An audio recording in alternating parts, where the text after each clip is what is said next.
നമ്മൾ ഡിസ്കസ് ചെയ്യാൻ പോകുന്നത് കണ്ടംപററി ഇന്ത്യൻ എഡ്യൂക്കേഷൻ്റെ ലാസ്റ്റ് ചാപ്റ്ററിനെ കുറിച്ചിട്ടാണ് കേട്ടോ. ഇംപ്ലിക്കേഷൻസ് ഓഫ്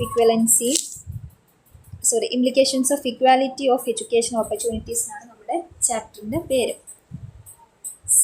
അപ്പം ഈ ഒരു എഡ്യൂക്കേഷണൽ ഇക്വാലിറ്റിയുടെ ആവശ്യകത എന്താണ്, എങ്ങനെയൊക്കെ നമുക്ക് ഇക്വാലിറ്റി കൊണ്ടുവരാം, എഡ്യൂക്കേഷൻ ഓപ്പർച്യൂണിറ്റീസിൽ എങ്ങനെയൊക്കെ ഇക്വാലിറ്റി കൊണ്ടുവരാം, അതിനുള്ള ചലഞ്ചസ് എന്തൊക്കെയാണ്, മെയിനായിട്ടുള്ള കോസസ് എന്തൊക്കെയാണ്, അങ്ങനെ കുറച്ച് കോമൺ ആയിട്ടുള്ള കാര്യങ്ങളാണ് ഈ ഒരു ചാപ്റ്ററിൽ മെയിനായിട്ട് പറയുന്നത്. ഓക്കെ, അപ്പോൾ നമുക്കിതിൻ്റെ ഇൻഡെക്സ് നോക്കിയാൽ തന്നെ അറിയാം, വളരെ ചെറിയൊരു ചാപ്റ്ററാണ്. അപ്പോൾ അതിൽ വളരെ കോമൺ ആയിട്ടുള്ള കുറച്ച് കാര്യങ്ങളാണ് അതിൽ പറയുന്നത്. നമ്മൾ ഫസ്റ്റ് ഡിസ്കസ് ചെയ്യാൻ പോകുന്നത് എന്താണ് ഒരു എഡ്യൂക്കേഷണൽ ഇക്വാലിറ്റി അല്ലെങ്കിൽ ഇക്വാലിറ്റി ഓഫ് എഡ്യൂക്കേഷൻ ഓപ്പർച്യൂണിറ്റീസിൻ്റെ മീനിങ് എന്താണ് ഇതുകൊണ്ട് ഉദ്ദേശിക്കുന്നത് നമുക്ക് പഠിക്കാനുണ്ട്. അതുപോലെ തന്നെ need and importance of equality of educational opportunities.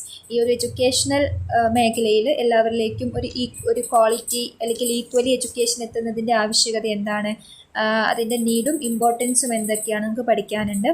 അപ്പം നമ്മളെ ഒരു ഇക്വാലിറ്റിയെ കുറിച്ച് സംസാരിക്കുമ്പോഴേ നമുക്കറിയാം അതെന്തുകൊണ്ടാണ്, അവിടെ ഇനീക്വാളിറ്റീസ് ഉള്ളതുകൊണ്ടാണ് അല്ലേ. അപ്പം ഇങ്ങനെ സ്കൂളിങ്ങിൽ എന്തൊക്കെ ഇനീക്വാളിറ്റീസാണ് നമ്മൾ കണ്ടുവരുന്നത്, അതുപോലെ തന്നെ ഈ ഇനീക്വാളിറ്റീസിൻ്റെ മെയിൻ കോസസ് എന്തൊക്കെയാണ്, ഈ കാര്യങ്ങളൊക്കെ നമുക്ക് ആ ഒരു ഇൻട്രൊഡക്ഷൻ പോർഷനിൽ നമുക്ക് ഡിസ്കസ് ചെയ്യാനുണ്ട്. ദെൻ നമുക്ക് ഡിസ്കസ് ചെയ്യാനുള്ള ടോപ്പിക്കാണ് മാർജിനലൈസേഷൻ. എന്താണ് മാർജിനലൈസ്ഡ് സോഷ്യൽ ഗ്രൂപ്പ് എന്ന് വെച്ചാൽ, അല്ലെങ്കിൽ മാർജിനലൈസ്ഡ് ചിൽഡ്രൻ വെച്ചാൽ എന്താണ്, അവരുടെ ക്യാരക്ടറിസ്റ്റിക്സ് എങ്ങനെയൊക്കെയാണ്, അവരുടെ എഡ്യൂക്കേഷനിൽ അവർ എന്തൊക്കെ രീതിയിലാണ് ഡിഫറെൻ്റ് ആയിരിക്കുന്നത്, നോർമലി ഉള്ളതെന്ന് എങ്ങനെയൊക്കെയാണ് ഡിഫറെൻ്റ് ആയിരിക്കുന്നത്, ഇങ്ങനത്തെ കാര്യങ്ങളൊക്കെ നമുക്ക് ഈ ഒരു പോർഷനിൽ ഡിസ്കസ് ചെയ്യാനുണ്ട്. അതുപോലെ തന്നെ ഡിഫറെൻറ്റ് ടൈപ്സ് ഓഫ് ഇനീക്വാളിറ്റീസ് നിലവിൽ എക്സിസ്റ്റ് ചെയ്യുന്നുണ്ട്. എക്സിസ്റ്റ് ചെയ്യുന്ന ഡിഫറെൻറ്റ് ടൈപ്സ് ഓഫ് ഇനീക്വാളിറ്റീസിനെ കുറിച്ചിട്ട് ഡിസ്കസ് ചെയ്യാനുണ്ട്. അതുപോലെ തന്നെ എങ്ങനെ നമുക്ക് ഈ ഒരു സോഷ്യൽ ഇനീക്വാളിറ്റീസ് നമുക്ക് എങ്ങനെ എലിമിനേറ്റ് ചെയ്യാം, അതായത് എഡ്യൂക്കേഷൻ ത്രൂ എങ്ങനെ നമുക്ക് എലിമിനേറ്റ് ചെയ്യാൻ പറ്റും, അതിന് എന്തൊക്കെ കാര്യങ്ങളാണ് നമ്മൾ ചെയ്യേണ്ടത്, ഇങ്ങനത്തെ കാര്യങ്ങളൊക്കെ നമുക്ക് കുറച്ച് എങ്ങനെ നമുക്ക് എലിമിനേറ്റ് ചെയ്യാം എന്നുള്ളതിനെ സംബന്ധിച്ചുള്ള കുറച്ച് പോയിൻറ്റ്സ് ഒക്കെ നമുക്ക് ഡിസ്കസ് ചെയ്യാനുണ്ട്. അതുപോലെ തന്നെ ഈ മാർജിനലൈസ്ഡ് ഗ്രൂപ്പ്സിൻ്റെ എഡ്യൂക്കേഷൻ എങ്ങനെയാണ്, അവർ ഏതൊക്കെ രീതിയിലാണ് അവരുടെ സ്കൂളിങ് കാര്യങ്ങൾ, അവർക്ക് എത്രത്തോളം ഫെസിലിറ്റീസ് കാര്യങ്ങളൊക്കെ പ്രൊവൈഡ് ചെയ്യുന്നുണ്ട്, ഇങ്ങനത്തെ കാര്യങ്ങളും നമുക്ക് ഈ ഒരു ചാപ്റ്ററിൽ ഡിസ്കസ് ചെയ്യാനുണ്ട്.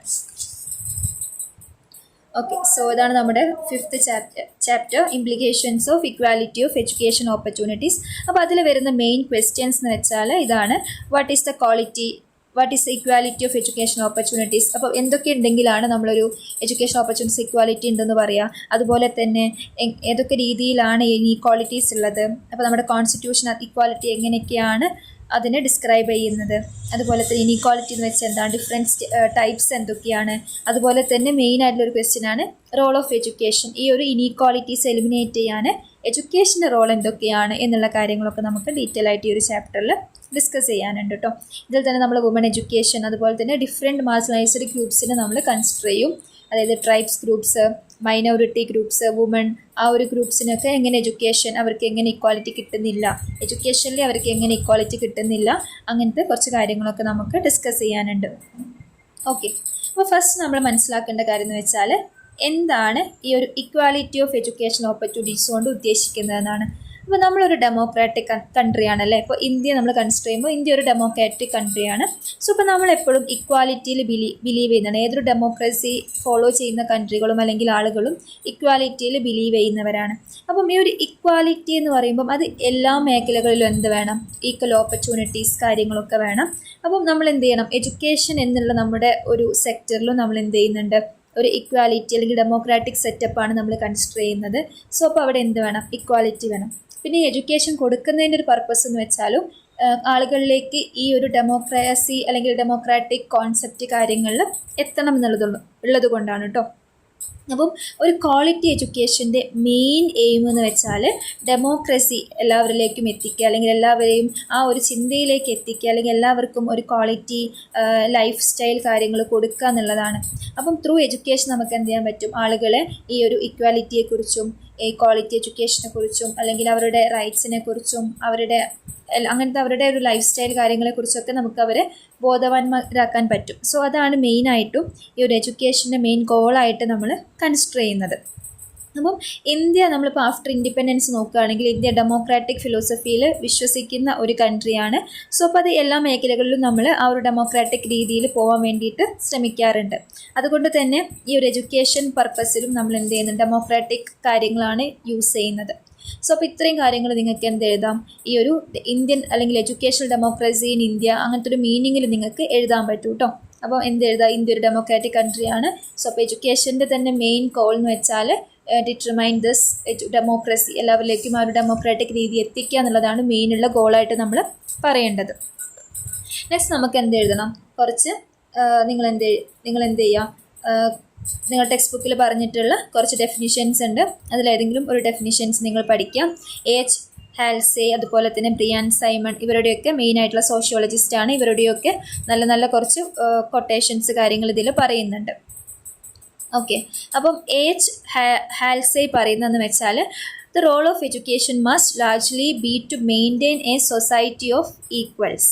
അതായത് എല്ലാവരിലേക്കും ഒരു ക്വാളിറ്റി അല്ലെങ്കിൽ എല്ലാവർക്കും ഒരു സോഷ്യൽ ജസ്റ്റിസ് കിട്ടുന്ന പോലെ അല്ലെങ്കിൽ ഒരു ഈക്വൽ റൈറ്റ് കിട്ടുന്ന ഒരു സൊസൈറ്റി ഡെവലപ്മെൻ്റ് ആണ് എഡ്യൂക്കേഷൻ കൊണ്ട് ഉണ്ടാവേണ്ടതെന്നാണ് എച്ച് ഹാൽസി പറയുന്നത്. അതുപോലെ തന്നെ ബ്രിയൻ സൈമൺ എന്നുള്ള സോഷ്യോളജിസ്റ്റ് പറയുന്നതെന്ന് വെച്ചാൽ education subjective should be equality. നമ്മൾ കുട്ടികൾക്ക് എഡ്യൂക്കേഷൻ കൊടുക്കണം, അല്ലെങ്കിൽ ക്വാളിറ്റി എഡ്യൂക്കേഷൻ കൊടുക്കണം, അല്ലെങ്കിൽ കുട്ടികളെല്ലാവരെയും നമ്മൾ ലിറ്ററസി അല്ലെങ്കിൽ അവർക്ക് ഒരു ബോധം ഉണ്ടാക്കണം എന്ന് പറയുന്നതിൻ്റെ മെയിൻ കാരണം എന്ന് വെച്ചാൽ ഈ ഒരു ഇക്വാലിറ്റിയാണ്. എല്ലാവരിലേക്കും ആ ഒരു ഇക്വാലിറ്റി എന്നുള്ളൊരു ബോധം എത്തിക്കാൻ വേണ്ടിയിട്ടാണ് മെയിനായുള്ള education objective equality ആവണമെന്നാണ് Brien Simon പറയുന്നത്. ഓക്കെ, സോ അപ്പോൾ ഇതൊക്കെയാണ് മെയിനായിട്ട് നമുക്ക് ഒരു ഇൻട്രൊഡക്ഷൻ പോർഷനിൽ പറയാനുള്ളത് കേട്ടോ. അപ്പോൾ നമ്മളെ ഒരു ഇക്വാലിറ്റി എന്നുള്ള ടേം എഡ്യൂക്കേഷണൽ ഓപ്പർച്യൂണിറ്റീസിൻ്റെ കേസിൽ പറയുന്ന സമയത്ത് നമ്മൾ മെയിനായിട്ട് പറയുന്നൊരു കാര്യമാണ്, നമ്മൾ എല്ലാവരിലേക്കും ഒരു ക്വാളിറ്റി എഡ്യൂക്കേഷൻ എത്താൻ വേണ്ടിയിട്ട് ഓരോ ഏരിയയിലും സ്കൂളുകൾ ഉണ്ടാക്കുക. അതായത് കുട്ടികൾക്ക് വാക്കിംഗ് ഡിസ്റ്റൻസിൽ എന്ത് വേണം, സ്കൂൾസ് വേണം. എങ്കിൽ മാത്രമേ കുട്ടികൾ പ്രോപ്പറായിട്ട് സ്കൂൾ കാര്യങ്ങളിലേയും പോവുള്ളൂ.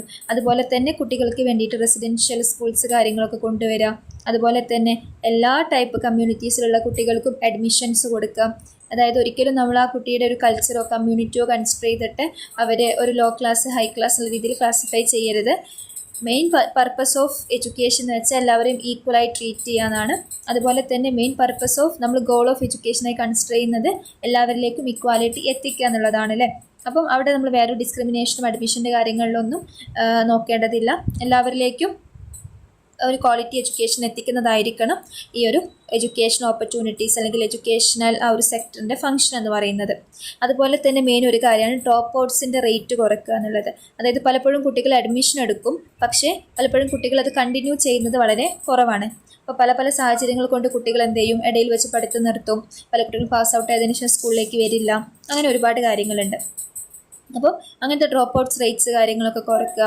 അതുപോലെ തന്നെ കുട്ടികൾക്ക് ഈ ഒരു ഫോർമൽ എഡ്യൂക്കേഷൻ അതിൻ്റെ കൂടെ തന്നെ കോ കരിക്കുലർ ആക്ടിവിറ്റീസ് കാര്യങ്ങളൊക്കെ കൊടുക്കുക.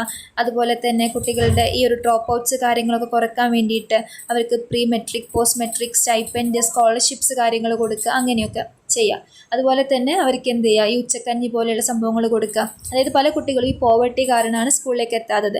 അപ്പം അവർക്ക് ഇവിടുന്ന് ഫുഡ് കൊടുക്കുന്നതുകൊണ്ട് തന്നെ പലപ്പോഴും കുട്ടികൾ പണ്ട് കാലത്ത് അങ്ങനെയായിരുന്നു, ഫുഡിന് വേണ്ടിയിട്ട് സ്കൂളിൽ പോകുന്ന ഒരുപാട് പേരുണ്ടായിരുന്നു. അതിനുശേഷമാണ് അവർ പഠിക്കണം എന്നുള്ള ഒരു രീതിയിലൊക്കെ പിന്നെ പഠിച്ചിട്ട് എഡ്യൂക്കേറ്റഡ് ആവുന്നത്. അപ്പം ആ രീതിയിലൊക്കെ കുട്ടികളെ അട്രാക്ട് ചെയ്യാൻ വേണ്ടിയിട്ടുള്ള ഡിഫറെൻറ്റ് കാര്യങ്ങളൊക്കെ ഓരോ സ്കൂൾസും കൊണ്ടുവരേണ്ടതുണ്ട്. അപ്പോൾ ഇതൊക്കെയാണ് നിങ്ങൾക്ക് ഈ ഒരു എഡ്യൂക്കേഷണൽ പർപ്പസിൽ നിങ്ങൾക്ക് ഇൻട്രൊഡക്ഷനിൽ എഴുതാൻ പറ്റുന്ന കാര്യങ്ങൾ കേട്ടോ. ഇനി ഈ ഒരു എഡ്യൂക്കേഷണൽ ഓപ്പർച്യൂണിറ്റീസിൻ്റെ കാര്യങ്ങളിൽ ഇക്വാലിറ്റി എന്നുള്ളൊരു കാര്യം ഭയങ്കര ഇമ്പോർട്ടൻ്റ് ആയിട്ടുള്ളൊരു കാര്യമാണ്. സോ അപ്പോൾ അത് എന്തൊക്കെയാണ് അല്ലെങ്കിൽ എന്താണ് അതിൻ്റെ നീഡ് ആൻഡ് ഇമ്പോർട്ടൻസ് ആണ് നമ്മൾ നോക്കാൻ പോകുന്നത്. ഫസ്റ്റ് എന്ന് വെച്ചാൽ ഈ ഒരു എഡ്യൂക്കേഷൻ, ഒരു ക്വാളിറ്റി എഡ്യൂക്കേഷൻ എല്ലാവരിലേക്കും എത്തിക്കുക എന്ന് പറഞ്ഞാൽ തന്നെ അതെന്താണ്, ഒരു ഡെമോക്രസിയുടെ ഒരു വിജയമാണല്ലേ. സോ നമ്മുടെ ഡെമോക്രസി അല്ലെങ്കിൽ ഡെമോക്രാറ്റിക് വ്യൂ വിജയിക്കണമെങ്കിൽ ഇതുപോലെ എല്ലാവരിലേക്കും എന്ത് വേണം, ഒരു ക്വാളിറ്റി എഡ്യൂക്കേഷൻ ഈക്വലായിട്ട് എത്തണം. ഓക്കെ, അതുപോലെ തന്നെ നമ്മുടെ സൊസൈറ്റി ബെറ്റർ ആയിട്ട് വരണമെങ്കിൽ എല്ലാവരിലേക്കും എഡ്യൂക്കേഷൻ എത്തണം. അതുപോലെ തന്നെ ആളുകളുടെ സോഷ്യൽ ഡെവലപ്മെൻറ്റ് അല്ലെങ്കിൽ അവരുടെ ബിഹേവിയറൽ ഡെവലപ്മെൻറ്റ് ഉണ്ടാവണമെങ്കിൽ എല്ലാവരിലേക്കും പ്രോപ്പർ എഡ്യൂക്കേഷൻ കാര്യങ്ങളൊക്കെ ഉണ്ടാവണം. അതുപോലെ തന്നെ നമ്മുടെ ഡെമോക്രാറ്റിക് വാല്യൂസ് പ്രിസർവ് ചെയ്യണമെങ്കിലും എഡ്യൂക്കേഷൻ വേണം. ബിക്കോസ് ഇപ്പം ഇന്നത്തെ സൊസൈറ്റി എഡ്യൂക്കേറ്റഡ് ആണെങ്കിൽ അവർക്കൊരു ക്വാളിറ്റി ഉണ്ടാവും അല്ലേ, അവരുടെ ബിഹേവിയറിലായാലും അവരുടെ പ്രവൃത്തികളിലായാലും ഒക്കെ ഒരു ക്വാളിറ്റി ഉണ്ടായിരിക്കും. സോ അതും ഇങ്ങനെ തുടർന്ന് കൊണ്ട് പോകണമെങ്കിൽ എന്ത് വേണം, നെക്സ്റ്റ് ജനറേഷനും നല്ല എഡ്യൂക്കേഷൻ കിട്ടണം, അതിന് നെക്സ്റ്റ് ജനറേഷൻ നല്ല എഡ്യൂക്കേഷൻ കിട്ടണം. അങ്ങനെ ഇരിക്കുമ്പോൾ മാത്രമേ നമ്മൾ ഡെമോക്രാറ്റിക് വാല്യൂസും കൾച്ചറൽ വാല്യൂസ് കാര്യങ്ങളൊക്കെ നമുക്ക് നല്ല രീതിയിൽ കണ്ടിന്യൂ ചെയ്ത് പോകാൻ പറ്റുള്ളൂ. സോ അപ്പോൾ ഇത്രയും കാര്യങ്ങൾ നമുക്ക് എന്ത് ചെയ്യാം, need of equality of education ഓപ്പർച്യൂണിറ്റീസിൽ എഴുതാൻ പറ്റും. ഓക്കെ, അപ്പോൾ നമ്മൾ നോക്കുന്ന സമയത്ത് ഇപ്പോൾ നമ്മൾ ഇത്രയും നീഡ്സ് കാര്യങ്ങളൊക്കെ പറഞ്ഞു, പക്ഷെ ഒരുപാട് എന്തുണ്ട്, ഇനീക്വാളിറ്റീസ് നടക്കുന്നുണ്ട്. ഓക്കെ, അപ്പം ഇനീക്വാളിറ്റീസ് നടക്കുന്നതുകൊണ്ട് തന്നെ എന്തൊക്കെ കോസസ് ആണ് ഇതിന് മെയിനായിട്ട് വരുന്നതെന്ന് വെച്ചാൽ, ഒന്ന് വെച്ചാൽ നാഷണൽ സിസ്റ്റം ഓഫ് എഡ്യൂക്കേഷനാണ്. അതായത് അതിൻ്റെ ആബ്സെൻസ്, നാഷണൽ സിസ്റ്റം ഓഫ് എഡ്യൂക്കേഷൻ്റെ ആബ്സെൻസ് കാരണവും എല്ലാവരിലേക്കും ഒരു ഈക്വലി ഉള്ള എഡ്യൂക്കേഷൻ കാര്യങ്ങളല്ല എത്തുന്നത്. ബിക്കോസ് ഇപ്പോൾ നമ്മൾ ഓരോ സ്റ്റേറ്റ്സ് എടുക്കുകയാണെങ്കിലും ആ സ്റ്റേറ്റ്സിലൊക്കെ ഡിഫറെൻറ്റ് സിലബസ് കാര്യങ്ങളൊക്കെയാണ് ഫോളോ ചെയ്യുക അല്ലേ. അപ്പോൾ നമുക്കറിയാം ഇപ്പോൾ കേരളം പോലെയുള്ള ചില സ്റ്റേറ്റ്സിലൊക്കെ നല്ല രീതിയിൽ ലിറ്ററസി റേറ്റ് കാര്യങ്ങളൊക്കെ ഉണ്ടെങ്കിലും നമ്മൾ ഉള്ളോട്ട് പോകുന്തോറും പല നോർത്തേൺ സ്റ്റേറ്റ്സ് കാര്യങ്ങളൊക്കെ എടുത്തു നോക്കുന്ന സമയത്ത് സ്കൂളുകൾ പോലും ഇല്ലാത്ത, അല്ലെങ്കിൽ ഇതുവരെ സ്കൂളിൽ പോകാത്ത ഒരുപാട് കുട്ടികളെയും, അല്ലെങ്കിൽ ഇപ്പോഴും ആ ഒരു ചൈൽഡ് ലേബർ കാര്യങ്ങളിലേക്കൊക്കെ പോകുന്ന, അല്ലെങ്കിൽ ചൈൽഡ് മാരേജ് കാര്യങ്ങളിലേക്കൊക്കെ പോകുന്ന ഒരുപാട് കുട്ടികളെ നമുക്ക് കാണാൻ പറ്റും അല്ലേ. അപ്പോൾ അതെന്താണ്, അവർക്ക് ഇപ്പോൾ ഇവിടുത്തെ ഒരു ഏജിലുള്ള കുട്ടി കിട്ടുന്ന അതേ എഡ്യൂക്കേഷൻ അവിടെ കിട്ടുന്നില്ല. അതായത് അതിൽ എന്തുണ്ട്, ഒരു ഇനീക്വാളിറ്റി ഉണ്ട്. അപ്പം നമ്മൾ നോക്കുന്ന സമയത്ത് എല്ലാവരിലേക്കും ഒരേ ടൈപ്പ് അല്ലെങ്കിൽ ഒരേ ടൈപ്പ് എഡ്യൂക്കേഷൻ കാര്യങ്ങളിലെല്ലാം എത്തുന്നത്. സോ അപ്പോൾ ഒരു നാഷണൽ സിസ്റ്റം ഓഫ് എഡ്യൂക്കേഷൻ ഇല്ലാത്തത് ഈ ഒരു ഇനീക്വാളിറ്റിക്ക് കാരണമായിട്ടുണ്ട്. അതുപോലെ നമുക്ക് എഡ്യൂക്കേഷണൽ ഇംബാലൻസ് കാര്യങ്ങൾ, അതായത് എഡ്യൂക്കേഷന് പ്രോപ്പറായിട്ട് പോകാതിരിക്കുക, അതുപോലെ അതിൻ്റെ റൂൾസ് റെഗുലേഷൻസ് കാര്യങ്ങൾ, അതിലൊക്കെ വരുന്ന ഇംബാലൻസസും ഇതിനെ ബാധിക്കുന്നുണ്ട്. അതുപോലെ തന്നെ എക്കണോമിക് ഡിസ്പാരിറ്റീസ്, നമുക്കറിയാം ഈ ഒരു എഡ്യൂക്കേഷൻ എന്ന് പറഞ്ഞാൽ അത്യാവശ്യം ഒരു പൈസ ചിലവുള്ളൊരു കാര്യം തന്നെയാണ്. ബിക്കോസ് അവർക്ക് ബുക്സ് വാങ്ങുക, അതുപോലെ തന്നെ യൂണിഫോം, പിന്നെ ഡെയിലിയുള്ള സ്കൂളിലേക്കുള്ള പോക്ക് വരവ്, ഫുഡ് കാര്യങ്ങളൊക്കെ ആ ഒരു എക്കണോമിക്കലി കുറച്ച് ഇത് വേണ്ട കാര്യം തന്നെയാണ് എഡ്യൂക്കേഷൻ എന്ന് പറയുന്നത് അല്ലേ. പക്ഷേ അപ്പോൾ ഇല്ലാത്തവർ, അതായത് എക്കണോമിക്കലി ഭയങ്കര ബാക്ക്വേർഡ് ആയിട്ടുള്ളവർ, അവർ പോവർട്ടി അനുഭവിക്കുന്നവർക്കൊക്കെ എഡ്യൂക്കേഷനേക്കാൾ അവർ ഇമ്പോർട്ടൻസ് കൊടുക്കുക. ഒരു നേരം അവർക്ക് വിശപ്പ് മാറണം എന്നുള്ളതിൽ അവർ പണിക്ക് പോകാനാണ് നോക്കുക, അല്ലെങ്കിൽ എന്തെങ്കിലും ഒരു ചെറിയ ജോബിന് പോകാനാണ് നോക്കുക. സോ അപ്പം ഈ ഒരു എക്കണോമിക് ഡിസ്പാരിറ്റീസ് കാരണവും നമുക്ക് ഈ ഒരു ക്വാളിറ്റി എഡ്യൂക്കേഷൻ എല്ലാവരിലേക്കും ഈക്വലായിട്ട് എത്തിക്കാൻ പറ്റാറില്ല. അതുപോലെ തന്നെ ഡിഫറൻസ് ഇൻ എഡ്യൂക്കേഷണൽ സ്റ്റാൻഡേർഡ്സ് നമുക്കതിൽ പറയാൻ പറ്റും. ഡിഫറൻസ് ഇൻ ഹോം എൻവിറോൺമെൻറ്റ് നമുക്കതിൽ പറയാൻ പറ്റും. അതായത് ഇപ്പോൾ ചിലപ്പോൾ നമ്മൾ നോക്കുകയാണെങ്കിൽ പല പാരൻസും ഇല്ലിറ്ററേറ്റ് ആണ്, അല്ലെങ്കിൽ അവർ അൺഎഡ്യൂക്കേറ്റഡ് ആയതുകൊണ്ട് തന്നെ അവർ പല പാരൻസിനും എഡ്യൂക്കേഷനെ കുറിച്ച് അത്ര അവയർനെസ് ഇല്ല. അതുകൊണ്ട് തന്നെ അവരുടെ മക്കൾ അത് പഠിക്കണം, അല്ലെങ്കിൽ അവരത് പഠിച്ചൊരു ജോബ് വാങ്ങണം, അല്ലെങ്കിൽ അങ്ങനെ ജീവിക്കണം എന്നുള്ള രീതിയെക്കുറിച്ച് പലരും അത്ര അവെയർ അല്ല. അത് പലപ്പോഴും ഒരു ഹോം എൻവിറോൺമെൻറ്റ് ഇതിനെ ഒരുപാട് ബാധിക്കും. പല പാരൻസും എഡ്യൂക്കേഷനെ സപ്പോർട്ട് ചെയ്യാത്ത ഒരുപാട് പാരൻസ് ഉണ്ട് അല്ലേ. അപ്പോൾ നമ്മളിപ്പോൾ കേരളത്തിൽ നോക്കുമ്പോൾ നമുക്കത് കാണാൻ കഴിയില്ലെങ്കിൽ കൂടെ വേറെ സ്റ്റേറ്റ്സിലൊക്കെ നോക്കുന്ന സമയത്ത് നമുക്കത് കൂടുതലായിട്ട് നമുക്കത് മനസ്സിലാവും. നമ്മൾ അവിടെ പോയി എക്സ്പീരിയൻസ് ചെയ്യുന്ന സമയത്ത് നമുക്ക് ഈ ഒരു പോയിൻറ്റ്സ് കാര്യങ്ങളൊക്കെ ഈസി ആയിട്ട് മനസ്സിലാക്കാൻ പറ്റും. അതുപോലെ തന്നെയുള്ളൊരു കാര്യമാണ് ജെൻഡറിലുള്ളൊരു ഡിഫറൻസ്. പലപ്പോഴും ആൺകുട്ടികൾക്ക് നല്ല എഡ്യൂക്കേഷൻ കൊടുക്കുക, അവരെ സ്കൂളിൽ വിടുക, അവർ പഠിപ്പിക്കുക, അവർക്കൊരു ജോബ് വേണം എന്നുള്ള ആ ഒരു കോൺസെപ്റ്റിലാണ് പല വീട്ടുകാരും പാരൻസൊക്കെ ആ ഒരു ചിന്തയിലാണ് നിൽക്കുന്നത്. അപ്പോൾ പലപ്പോഴും എന്താണ്, ബോയ്സിനാണ് ആ ഒരു ഓപ്പർച്യൂണിറ്റീസ് കാര്യങ്ങൾ കിട്ടുന്നത്. അപ്പോൾ വുമൺ എഡ്യൂക്കേഷൻ നോക്കുമ്പോൾ അതിൻ്റെ റേറ്റ് ഭയങ്കര കുറവാണ്. പല കുട്ടികളും ഒരു ബേസിക് എഡ്യൂക്കേഷൻ നേടാറുണ്ടെങ്കിലും ചെറിയ പ്രായത്തിൽ കല്യാണം കഴിച്ച് പോവുക, അല്ലെങ്കിൽ അവരുടെ ഫാമിലി സിറ്റുവേഷൻ റെഡി അല്ലാത്തതുകൊണ്ട് അവർ എഡ്യൂക്കേഷന് പോകാതിരിക്കുക, ഇങ്ങനത്തെ ഒരുപാട് ജെൻഡർ ബേസ്ഡ് ആയിട്ടുള്ള ഈ ഒരു ഇനീക്വാളിറ്റി കാര്യങ്ങളൊക്കെ നമുക്ക് കാണാറുണ്ട്. അതുപോലെ തന്നെ ക്ലാസ് ഡിഫറെൻറ്റ് എക്കണോമിക് ക്ലാസ്സും കാര്യങ്ങളൊക്കെ നോക്കിയിട്ട് എഡ്യൂക്കേഷന് പോകാതിരിക്കുക, അല്ലെങ്കിൽ അവർക്ക് ഓപ്പർച്യൂണിറ്റി തടയപ്പെടുക, അങ്ങനത്തെ ഇനീക്വാളിറ്റീസ് കാര്യങ്ങളൊക്കെ നമുക്ക് കാണാൻ പറ്റും. സോ അപ്പോൾ ഇതൊക്കെയാണ് main cause of educational inequality of education ഓപ്പർച്യൂണിറ്റീസിൽ നമുക്ക് പറയാനുള്ളത് കേട്ടോ. നമ്മൾ നോക്കാൻ പോകുന്നത് ഡിഫറെൻറ്റ് ടൈപ്സ് ഓഫ് ഇനീക്വാളിറ്റീസ്, അതായത് സ്കൂളിങ്ങിൽ വരുന്ന ഡിഫറെൻറ്റ് ടൈപ്സ് ഓഫ് ഇനീക്വാളിറ്റീസ് എന്തൊക്കെയാണെന്ന്. അപ്പോൾ നമുക്കറിയാം എഡ്യൂക്കേഷൻ എന്ന് വെച്ചാൽ നമ്മൾ എല്ലാവരിലേക്കും എഡ്യൂക്കേഷൻ എത്തിക്കാനുള്ള കാര്യങ്ങൾ ചെയ്യണം. അതുപോലെ തന്നെ എല്ലാവർക്കും എഡ്യൂക്കേഷൻ നേടാനുള്ള റൈറ്റ് കാര്യങ്ങളൊക്കെ ഉണ്ടെങ്കിൽ കൂടെ പലപ്പോഴും എന്തെത്തുന്നില്ല, നമ്മുടെ ഒരു സൊസൈറ്റിയിലെ പല ഭൂരിഭാഗം ഒരു ബാക്ക്ഗ്രൗണ്ടിലേക്കും ഈ ഒരു എഡ്യൂക്കേഷൻ എന്നുള്ളൊരു കാര്യം എത്തുന്നില്ല. അത് പലപ്പോഴും ഞാനിപ്പോൾ പറഞ്ഞ ഒരുപാട് ഫാക്ടേഴ്സ് അതിനെ എഫക്റ്റ് ചെയ്യുന്നുണ്ട് അല്ലേ. അപ്പോൾ നമ്മളിനി നോക്കാൻ പോകുന്നത് ഡിഫറെൻറ്റ് ടൈപ്സ് ഓഫ് ഇനിക്വാളിറ്റീസ് ആണ്. അപ്പം കോസസ് ഓഫ് ഇനിക്വാളിറ്റീസ് നമ്മൾ ഓൾറെഡി ഡിസ്കസ് ചെയ്തു. നമ്മൾ നോക്കാൻ പോകുന്നത് ഡിഫറെൻറ്റ് ടൈപ്സ് ഓഫ് ഇനിക്വാളിറ്റീസ് കാര്യങ്ങളൊക്കെയാണ് നമ്മൾ ഡിസ്കസ് ചെയ്യാൻ പോകുന്നത്. അതിൽ ഫസ്റ്റ് വൺ ആണ് റീജിയൺ ഇനീക്വാളിറ്റി. റീജിയൺ എന്ന് വെച്ചാൽ നമ്മൾ താമസിക്കുന്ന ഏരിയയുടെ ഡെവലപ്മെൻറ്റ് അനുസരിച്ചിട്ട് നമുക്ക് എഡ്യൂക്കേഷൻ കാര്യങ്ങൾ കിട്ടുന്നതിനെയാണ് റീജിയൺ ഇനീക്വാളിറ്റി എന്ന് പറയുന്നത്. മെയിനായിട്ടും അർബൻ ഏരിയ, റൂറൽ ഏരിയ എന്നുള്ള രീതിയിൽ നമുക്ക് രണ്ടായിട്ട് ഏരിയനെ നമുക്ക് ഡിവൈഡ് ചെയ്യാം. അപ്പോൾ പലപ്പോഴും ഈ ഒരു അർബൻ ഏരിയയിൽ നല്ല നല്ല ഡെവലപ്മെൻറ്റ്സ് കാര്യങ്ങൾ, നല്ല നല്ല പ്രൊജക്ട്സ്, നല്ല നല്ല സ്കൂൾസ്, ക്വാളിറ്റി ടീച്ചേഴ്സ് അങ്ങനെയൊക്കെ കിട്ടാറുണ്ട്. അതുകൊണ്ട് തന്നെ അർബൻ ഏരിയാസിലുള്ള കുട്ടികൾ അധികവും നല്ല നല്ല സ്കൂൾസിൽ അഡ്മിഷൻ എടുക്കും. സോ അവർക്ക് നല്ലൊരു ക്വാളിറ്റി എഡ്യൂക്കേഷൻ കിട്ടാനുള്ള ചാൻസ് വളരെ കൂടുതലാണ്.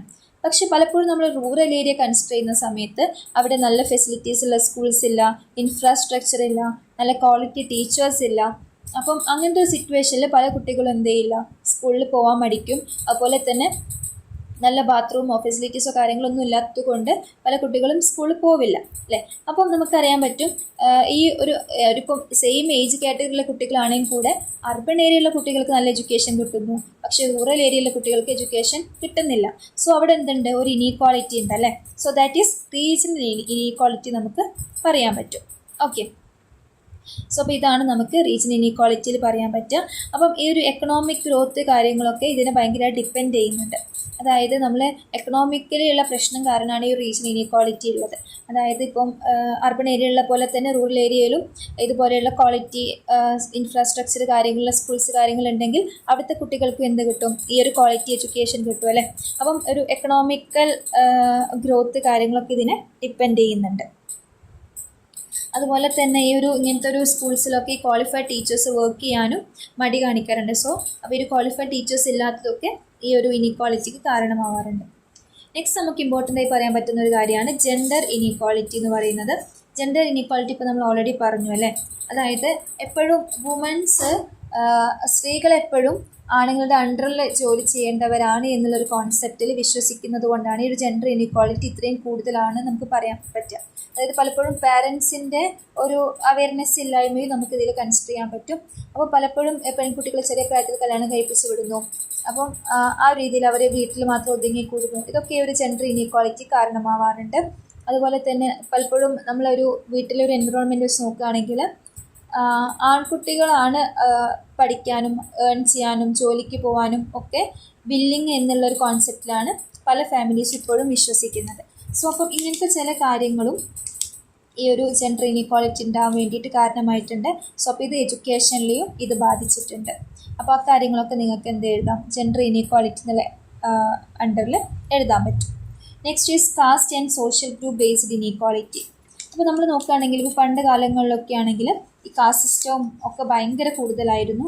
സോ അതുകൊണ്ട് തന്നെ ഈ ഒരു സവർണരെ കൂടെ ഇരുന്നിട്ട് അവർണർക്ക് പഠിക്കാനോ അല്ലെങ്കിൽ അവരെ കാണാനോ തൊടാനോ ഒന്നുള്ള അവകാശം ഉണ്ടായിരുന്നില്ല. ഓക്കെ, അതായത് ഹൈ കാസ്റ്റിലുള്ളവർക്ക് ലോ കാസ്റ്റിൻ്റെ കൂടെ പഠിക്കാനോ അങ്ങനെയൊന്നും പറ്റുന്നുണ്ടായിരുന്നില്ല. എപ്പോഴും ഹൈ കാസ്റ്റിന് മാത്രമായിരുന്നു ഈ ഒരു എഡ്യൂക്കേഷൻ എന്നുള്ളൊരു കാര്യം നേടാനുള്ള അവകാശം കാര്യങ്ങളൊക്കെ ഉണ്ടായിരുന്നത്. ഓക്കെ, അപ്പം നമ്മുടെ നാട്ടിൽ നോക്കുകയാണെങ്കിൽ നമുക്ക് ഒരുപാട് കാസ്റ്റ് കാണാൻ പറ്റും. അതായത് scheduled case like scheduled tribe, SC ST, നമ്മൾ പറയുന്ന പോലെ അതർ ബാക്ക്ഗ്രൗണ്ട് ക്ലാസ്സസ്, OBC. അപ്പോൾ ഇങ്ങനത്തെ ഒരുപാട് ഗ്രൂപ്പ്സ് നമുക്ക് കാണാൻ പറ്റും.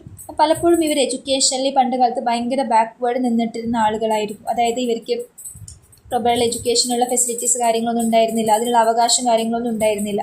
പക്ഷെ ഇതൊക്കെ ഇപ്പോൾ കുറേ മാറി വന്നിട്ടുണ്ട്. പക്ഷെ അത് നമുക്ക് എന്ത് ചെയ്യാൻ പറ്റും, ഒരു ഇനീക്വാളിറ്റി ആയിട്ട് കൺസിഡർ ചെയ്യാൻ പറ്റും. Next is economic inequality. Economic inequality means നമുക്കറിയാം നമ്മുടെ കയ്യിലെ ക്യാഷിൻ്റെ ഇത് നോക്കിയിട്ട് എഡ്യൂക്കേഷൻ പ്രൊവൈഡ് ചെയ്യുന്നതിന് അതിൽ വരുന്നതാണ് എക്കണോമിക് ഇനീക്വാളിറ്റി. അതായത് റിച്ച് ആൻഡ് പുവർ പീപ്പിൾ എന്ന രീതിയിൽ നമ്മൾ എന്ത് ചെയ്യുക, ആളുകളെ ഡിഫറൻഷിയേറ്റ് ചെയ്യുക. അതിൽ റിച്ച് ബാക്ക്ഗ്രൗണ്ടിൽ നിന്ന് വരുന്ന കുട്ടികൾക്ക് മാത്രം നല്ല എഡ്യൂക്കേഷൻ ഓപ്പർച്യൂണിറ്റീസ് കാര്യങ്ങൾ കൊടുക്കുക. അതുപോലെ പുവർ ബാക്ക്ഗ്രൗണ്ടിൽ നിന്ന് വരുന്ന കുട്ടികൾക്ക് എഡ്യൂക്കേഷൻ കാര്യങ്ങൾ അധികം പ്രൊവൈഡ് ചെയ്യാതിരിക്കുക. ഇതിനെയാണ് നമ്മൾ മെയിനായിട്ട് ഈ ഒരു എക്കണോമിക് ഇനീക്വാളിറ്റീസിൽ നമുക്ക് ഇൻക്ലൂഡ് ചെയ്യാൻ പറ്റുന്നത് കേട്ടോ. സോ അപ്പോൾ അപ്പം ഇതൊക്കെയാണ് മെയിൻ ആയിട്ടുള്ള ഇനീക്വാളിറ്റീസ് ആയിട്ട് നമ്മൾ പറയുന്നത് കേട്ടോ. അപ്പോൾ ടൈപ്സ് ഓഫ് ഇനീക്വാളിറ്റി നിങ്ങൾ പഠിച്ചു വെക്കേണ്ട ഒരു എസ് എ ക്വസ്റ്റ്യൻ തന്നെയാണ്. പലപ്പോഴും എസ് എക്ക് ചോദിക്കുന്ന ഒരു ക്വസ്റ്റ്യൻ ആണ് കേട്ടോ ഇത്, ടൈപ്സ് ഓഫ് ഇനീക്വാളിറ്റി എന്ന് പറയുന്നത്. സോ അപ്പോൾ അത് നോക്കണം കേട്ടോ.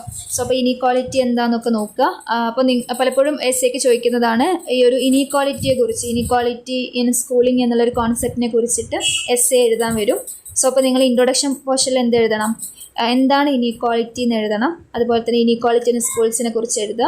അതുപോലെ തന്നെ then different types of inequality എഴുതുക. സോ നിർബന്ധമായിട്ടും അപ്പോൾ region inequality, gender inequality, caste and social group based inequality, അതുപോലെ എക്കണോമിക് ഇനീക്വാളിറ്റി എന്നുള്ള കാര്യങ്ങളൊക്കെ അതിൽ ഇൻക്ലൂഡ് ചെയ്യുക കേട്ടോ.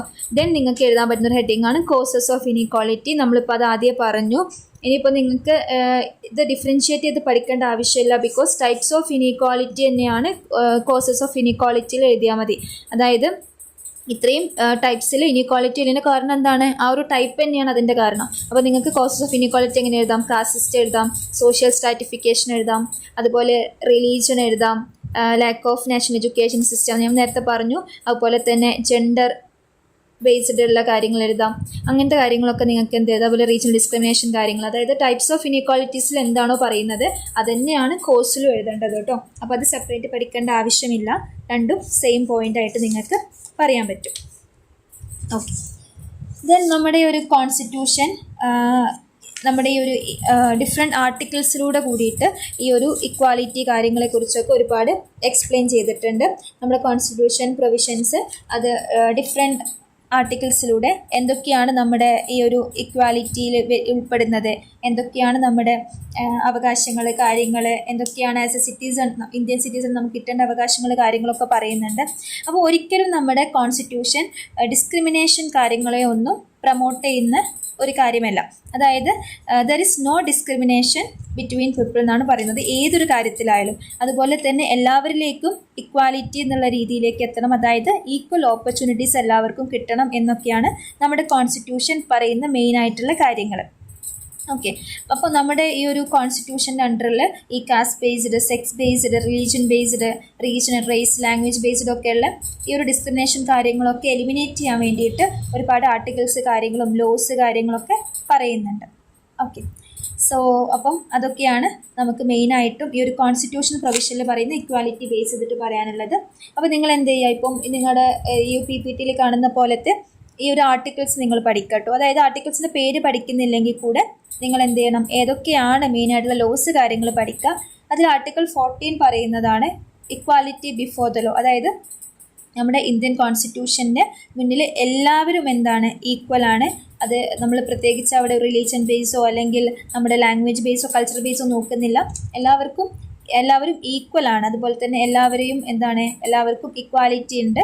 അതുപോലെ തന്നെ ഇപ്പം ഒരു നിയമത്തിൽ സംരക്ഷിക്കപ്പെടാനും അതുപോലെ തന്നെ ശിക്ഷിക്കപ്പെടാനുള്ള കാര്യങ്ങളൊക്കെ എന്താണ്, ഒരേപോലെയാണ് എന്നൊക്കെയാണ് ഇക്വാലിറ്റി ബിഫോർ ദ ലോയിൽ പറയുന്ന മെയിനായിട്ടുള്ള കാര്യങ്ങൾ.